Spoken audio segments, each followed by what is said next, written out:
First of all, your reaction to the press conference, what'd you think? I think it was a very good speech. As Evan points out, John had to thread a fairly narrow space there because he is in government. But frankly, the reactions of Senator Feinstein, Senator Wyden, and Senator Udall yesterday, even before he heard the speech, tell me there's an awful lot to like in the speech.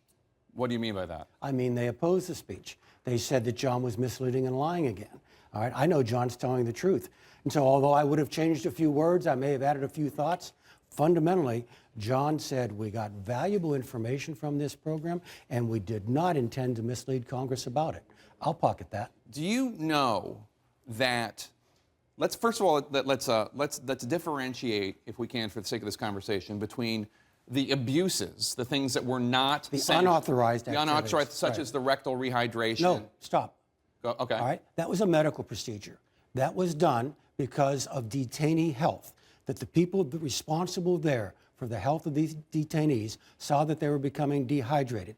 They had limited options in which to go do this. It was intravenous with needles, which would be dangerous with a non-cooperative detainee. It was through the nasal passage. Pureeing hummus and pine nuts and...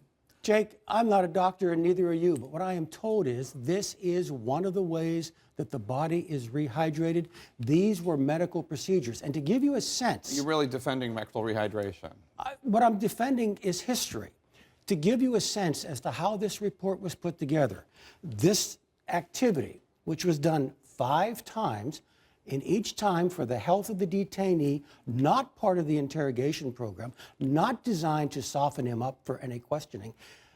The committee, the Democrats on the committee have used one half-ass, unwarranted comment in one email to justify the story that you have now bought hook, line, and sinker, that we use this to abuse other human beings. Well, without question, the CIA has acknowledged abuses, right? Things that you... But you I'm talking about rectal rehydration. The report says that it was unnecessary and then it was forced. And no, you're disputing the report referring to one email with one very bad taste comment has used that email to make this judgment.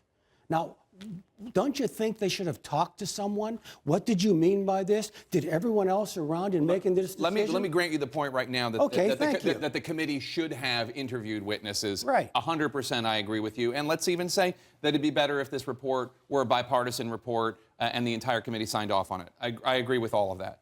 I'm a little dumbfounded that you're saying that rectal rehydration, which I've never heard of, and there is, when they force feed prisoners in Guantanamo, I can understand that's being done in the name of keeping those prisoners alive because there's no other way to keep them alive. I've never heard of it being done rectally, and the report seems to make it clear it's a method of interrogation. No, it wasn't a method of interrogation. And why do you presume automatically, without any further evidence, okay, that we were doing it for interrogation purposes, but it's just a noble one being done at Guantanamo? It is described as a method of torture. Described by whom? In the Senate report. They an objective observer? I don't even know. Did they talk to witnesses? We're coming full circle, Jake. We have already agreed that they should have talked to witnesses. You say they should have always talked to witnesses, and now you're accepting their conclusion.